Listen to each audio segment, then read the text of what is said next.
Alien Frontiers is a resource management, area-controlled, dice-rolling worker placement game that also makes use of card play. It sounds a bit complex, doesn't it? But it's not. It's actually quite a simple game. In Alien Frontiers, players will be sending out their ships, which are the dice, to various orbital facilities to gain resources, expand their fleet, and discover alien technologies to colonise the planet in the centre of the board. As the game proceeds, you will land your colonies on the planet to control its territories, and each territory carries a particular benefit that if you are in control of that territory, you can use to your advantage. The way most points will be scored in Alien Frontiers is by placing colonies, but I'll talk about how scoring works a little bit later because it's a bit different in this game. Alien Frontiers is a game for 2 to 4 players. It says it has an approximate playtime of 90 minutes on the box, but I think somewhere between 60 and 90 minutes is more accurate depending on the player's gaming experience.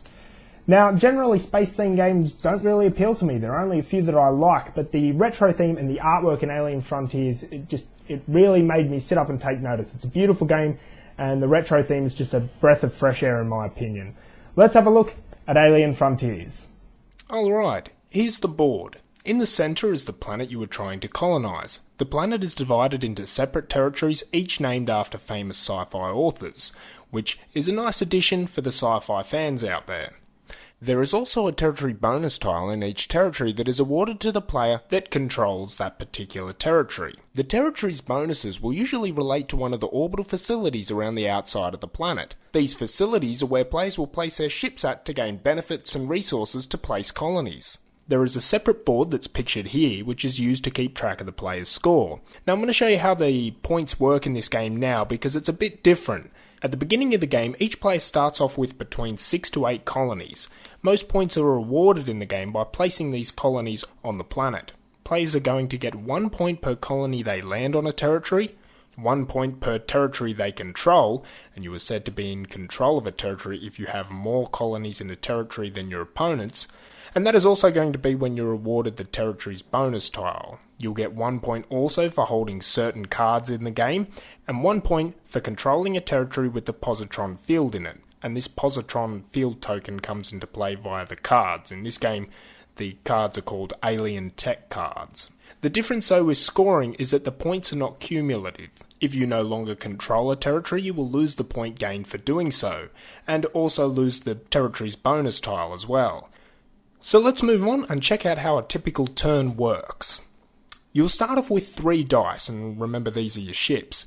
In your turn, you gather your dice and roll them. You will assign them to facilities, use alien tech cards if you wish, and then discard down to 8 resources if you have more than 8 at the end of your turn. Now, something to note is that you leave your ships on the board until the beginning of your turn, so you can block your opponents from certain facilities. I'll run through each facility and the reward. Most facilities will require a certain combination of dice to use them.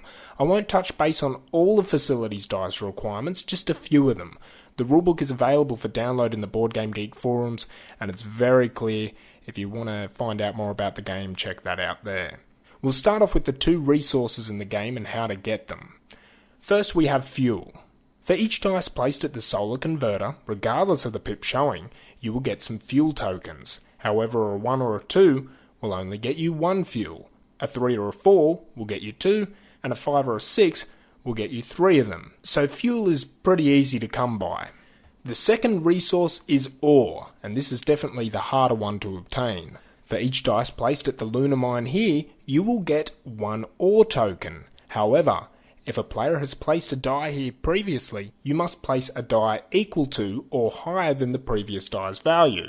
So if I placed a 6 here, all other players would have to place a 6 here to get ore. So you can make it quite hard for your opponents to come by ore on occasions, especially if you first up place a 6 there.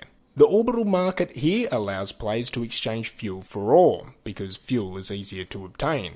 It can be done at a ratio of 6 to 1 though, depending on what dice are docked here, unless you have the Heimland Plains territory bonus, and it is always done at a ratio of 1 for 1, regardless of what dice you place there.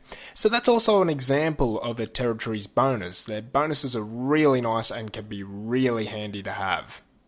Okay, moving on, we have the Raiders Outpost. By placing dice here, this will allow you to steal up to 4 resources off your opponents or one of their alien tech cards. This wasn't used a great deal in our games because of the dice requirement, but it can be really useful to use. Okay, that's the resources in the game and the facilities that help you gain them, but what are they used for? Why do we want them? Well, if we head over here to the shipyard, if we place 2 dice displaying the same value here, we can pay 1 fuel and 1 ore to get a 4th ship. And the price of fuel and ore is also increased as you buy more ships. So some of the facilities in the alien tech cards will have you spend fuel and ore to use. And a piece of advice, get ships early. It really opens up the choices offered to you. But the main reason we're gathering resources and wanting more ships is to get those colonies placed on the board, because that's how we're going to get points. So let's have a look at the 3 facilities that will allow us to place colonies on the board. Here at the Colonist Hub, you can place any dice to progress a colony 1 space along the track. If you place 3 dice here of any value, it will allow you to move the colony a further 3 spaces, and when it reaches the end you can pay 1 fuel and 1 ore to land the colony on the planet, and you can pick which territory you place it on. You each have your own track here, so this option is always open to you. Here at the Colony Constructor, if you have 3 dice displaying the same value, you can pay 3 ore to immediately place a colony on the planet. So this is a very quick way of getting colonies placed, and usually if you roll 3 of a kind, this is where you're going to want to be. But there are only 2 docking ports here for players to do this.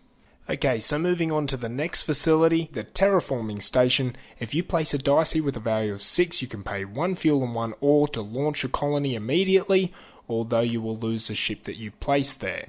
This facility is more handy towards the end of the game because you want to hold on to your ships, and the end of the game comes about after someone places their last colony. The last facility that players can visit is the Alien Artifact, and this is where players can get the alien tech cards from that give multiple benefits. Some of the alien tech cards will allow you to change the value of dice in the game as well. So Alien Frontiers has all the makings of a great game. The components are simply stunning all the way from the board to the colony tokens, they're all top notch. The graphic design is also put together in such a way that the game runs really smoothly. I originally noticed that there were no player's aids, just one for the one on the back of the rulebook, so I made copies of it so that I could teach the game a bit easier. What a waste of time. The board is like a giant player's aid. The icons for each facility quickly become intuitive. 2 turns in, no one even glanced at the player's aids once. The artwork, as I mentioned, is beautiful and I really like the retro theme. I know it's going to sound a bit cheesy, but the guy's suit reminded me of I Dream of Jeannie, and I like that. The mechanics in Alien Frontiers I think are elegant and streamlined. The way the dice are used I thought worked really well. I never felt I'd rolled badly. There was always something I could do to better my position in the game. It might not have been the most efficient way to better my position, so a better dice roll can exist on occasions, but a bad dice roll just didn't happen. I've heard people discuss details in regards to the downtime in the game, and I have experienced downtime due to one player with analysis paralysis, although I will say this, I think the game provokes the condition if it already exists in a player. Because players won't know all the options available to them until the opponent to the right of them places their pieces and they roll their own dice. Then they can evaluate things with sort of a better perspective. So until their turn comes about, they don't start to think about their turn at all. A player that usually doesn't take a long time to take their turns probably won't. I only ever saw someone paralysed in Alien Frontiers that I've seen paralysed in other games. So Alien Frontiers has everything I'd normally love in a game. It has a great theme, great mechanics, great components, but for me, and it pains me to say, I just wasn't having fun during our games. I just couldn't get into this one. After our initial play, we set it back up to run through it again, and I basically said, you know, guys, would you mind playing it again? I felt that didn't feel right. It just felt like it was missing something. And the group enjoyed it enough to oblige. I think they enjoyed the game quite a bit, to be honest. But after our second game, it still didn't click.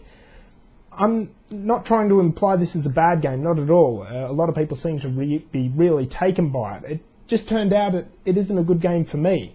I thought I'd love it, and I wanted to love it, but it's not one I'm excited about playing again. There's nothing I really disliked about it, I'm just not excited by it. For the moment, I'll probably hold on to my copy. There is an expansion plan for the game, and I want to have a look into that a bit more. The expansion might have what it what it takes to lift the enjoyment level to a level that might see it hit the table again soon. But I'll wait and watch some reviews on it, and we'll see what happens from there.